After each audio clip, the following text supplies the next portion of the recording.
The Apple iPhone 17 Pro Max pushes the iconic iPhone in bold new directions and colors. It's recognizable but different in ways that make it eye-catching. The performance is stellar and the cameras set a new high watermark for smartphone photography. For people who demand more from their smartphone, there may be no better choice. If you are looking different in your iPhone shopping journey, the iPhone 17 Pro Max has you covered. It's not just that fetching cosmic orange, the unexpected hue hit of Apple's eye-dropping event. Apple's iPhone 17 Pro Max features a fresh design with new materials and a broad and bold product spanning camera plateau that adds a distinctive flair to what had become a somewhat tired design. Inside, the changes are no less significant, from the powerful A19 Pro chip to the new vapor chamber supported heat management system, which enable enough performance to support every peak and valley of your experience. If you are fixated on cameras, the iPhone 17 Pro Max will not disappoint. There are now finally three 48-megapixel lenses that support a wide range of shooting styles. Perhaps the most notable of the three is the new 48-megapixel 4x optical zoom lens that also offers access to a sensor crop 8x zoom, which, thanks to selecting the center pixels from the larger sensor and an upgraded image pipeline, delivers some truly eye-popping photos. This is also an upgrade that makes a canny swap of titanium for aluminum a seeming downgrade, but one with some significant benefits, like the ability to apply that amazing new anodized orange finish and the ability to better distribute and dissipate heat. Finally, there's the price. It's the one thing you hope doesn't get an upgrade. And I'm happy to report that Apple somehow held the line here. The iPhone 17 Pro Max still starts at $1,199 US. It's never been a cheap smartphone, but then this one is for the pros, and I think they will be very happy. I know I am. As for why you might buy the iPhone 17 Pro Max over the iPhone 17 Pro, that comes down to screen size, battery life potential, and the option to get up to 2 TB of storage. Otherwise, these iPhones are identical. The iPhone 17 Pro Max was announced at Apple's eye-dropping event on September 9. Pre-orders began on September 12, and the phone arrives in stores and starts shipping on September 19. The iPhone 17 Pro starts at $1,199 US for the model with 256GB of storage, with that price rising to $1,399 US for 512GB of storage, $1,599 US for 1TB storage, and $1,999 US for 2TB of storage. The later configuration represents the largest storage capacity of any iPhone ever. Apple is likely getting undue credit for not raising the price of the base model iPhone 17 Pro Max. Component prices and supply chain issues relating to the geopolitical stage are surely putting pressure on the company. Somehow, too, Apple has held the line, and the base iPhone 17 Pro Max still starts at $1,199 US for 256GB model. The only difference in pricing comes into play when you stretch to the phone's new upper tier of 2TB, which is only available with the Pro Max model. That sends the price up to almost $2,000 US. It boggles the mind that we now consider paying almost $2,000 for a pocket-sized device to be rational. On the other hand, this is a true pro-level smartphone that, based on my tastes, is probably ready for pro photography and videography tasks, and when you put it like that, it might seem like a bargain. I saw enough leaks in the run-up to the iPhone 17 line launch to have a pretty good idea of what was coming, and to be honest, I was preparing to hate the iPhone 17 Pro Max redesign and colors. Yet, here I am now, quite pleased with the giant plateau, and yes, loving cosmic orange. In many ways, the iPhone 17 Pro Max is still undoubtedly part of long lineage of iPhones before it. There are, though, just enough new touches here to add up to what I am comfortable calling a redesign. Starting with the back, there's the now nearly full-width plateau that's both a bold design touch but also a practical measure in that underneath there's now more space for upgraded components like refreshed tetraprism that supports a new, longer telephoto lens. Most previous iPhone bags featured just one material, usually metal or glass.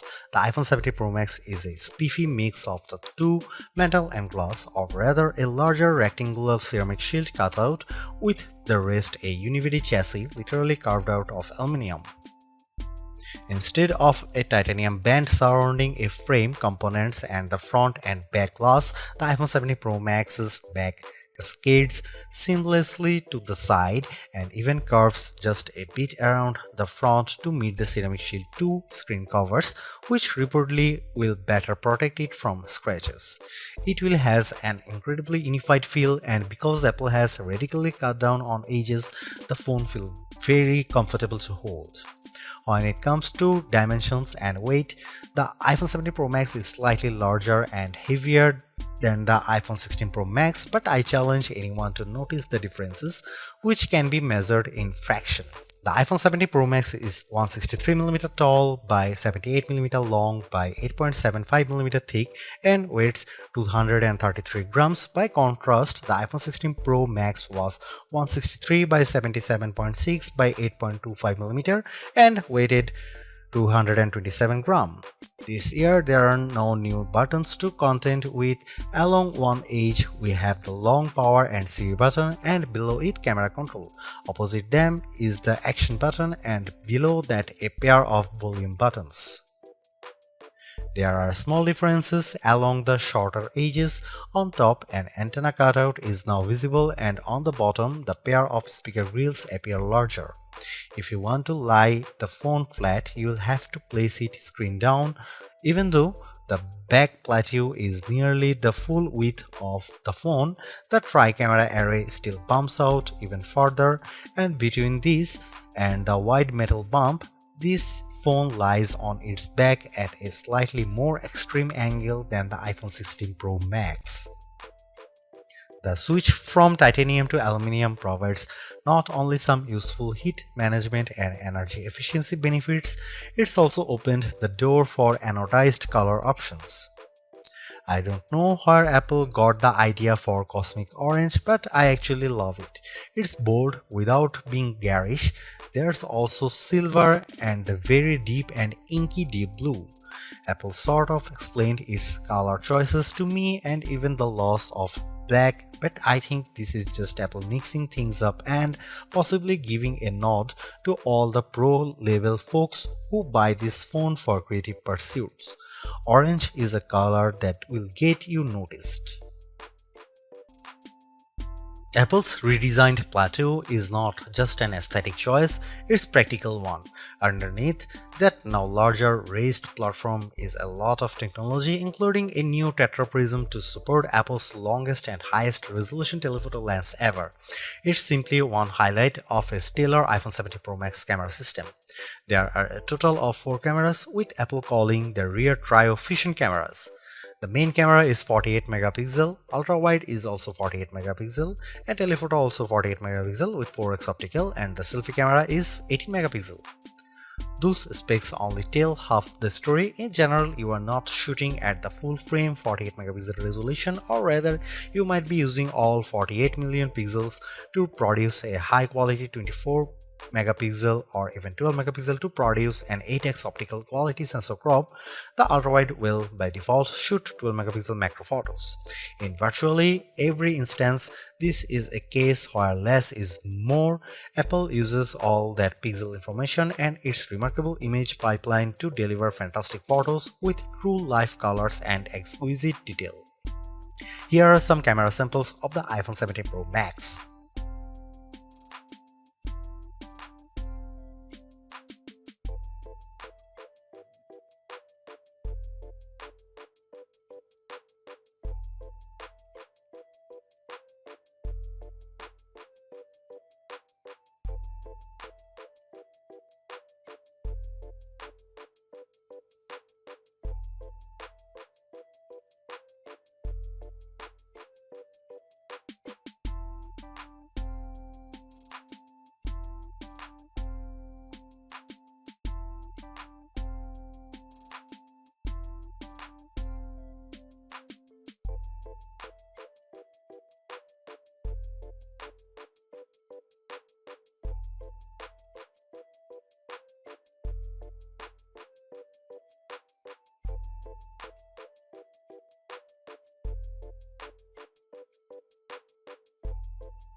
The iPhone 17 Pro Max is still a flagship phone based on my testing. You get a more powerful zoom camera, better sustained performance, and the longest iPhone battery life ever, a head-turning design. The iPhone 17 Pro Max is still behind the competition on AI and it's a bit thick and heavy, but overall it is easily one of the best big screen phones yet.